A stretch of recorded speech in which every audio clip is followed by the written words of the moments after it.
Hi! இந்த video வந்து இன்னைக்கு காலைல எடுத்ததாங்க. சோயா பீன்ஸ வச்சு ஒரு ஸ்நாக்ஸ் ரெசிபி தான் பண்ணியிருந்தேன். செம்ம டேஸ்ட்டா இருக்கும். கண்டிப்பா ட்ரை பண்ணுங்க. இத நான் எப்படி பண்ணேன்னு சொல்லி ஃபர்ஸ்ட்டு பார்த்துரலாம். சோயா பீன்ஸ வந்து நல்லா சுடு தண்ணீல போட்டு எடுத்து வச்சுட்டேன். நல்லா அந்த தண்ணியெல்லாம் புழிஞ்சிட்டு ஒரு மிக்ஸி ஜார்ல சேர்த்துக்கிட்டேன். அது கூடயே பார்த்தீங்கன்னா, கொஞ்சமா சோம்பு, அது கூடயே பார்த்தீங்கன்னா, பூண்டு வந்து 3 பல்லு சேர்த்துக்கிட்டேன். தோலெல்லாம் உரிக்கல, அப்படியே தான் சேர்த்துக்கிட்டேன்.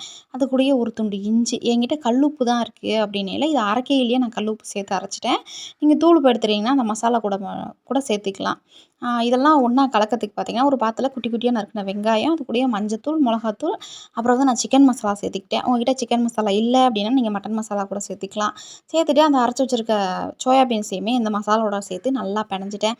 பெனஞ்சிட்டு அது கூட வந்து கடல மாவு சேர்த்துக்கிட்டேன். உங்களுக்கு கடல மாவு வந்து அளவு கிடையாது. நீங்க அதில தண்ணி அதிகமா விட்டுருந்துச்சு அப்படின்னா, அதுக்கேத்த மாரி சேர்க்கணும். உங்களுக்கு அளவு தெரியல அப்படின்னா, நல்லா எண்ணெய் காஞ்சதுக்கப்புறம் கொஞ்சமா உருண்டையா திரட்டி அதில போட்டு பாருங்க. போட்டு பார்க்கும்போது அது வந்து பிரிஞ்சு போகாம இருக்கணும்.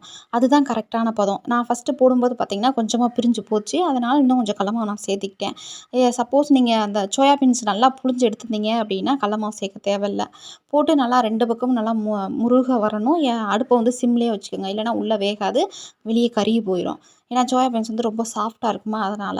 நல்லா 2 பக்கமும் பொரிஞ்சதுக்கப்புறமும் எடுத்து வச்சுருங்க. செம்ம டேஸ்ட்டா இருக்கும். இத ஈவினிங் ஸ்நாக்ஸா கூட பண்ணலாம். இல்ல அப்படின்னா, ஏதாவது சாம்பார் சாதம் இதுகளுக்கெல்லாம் தொட்டுக்கிட்டு சாப்பிட்டீங்கனாலும் செம்ம டேஸ்ட்டா இருக்கும். நல்லா மொறுமொறுன்னு. இத நான் கையில பிக்கும்போதே பாருங்க, வெளிய மொறுமொறுன்னு இருக்கும். உள்ள வந்து நல்லா சாஃப்ட்டா இருக்கும்.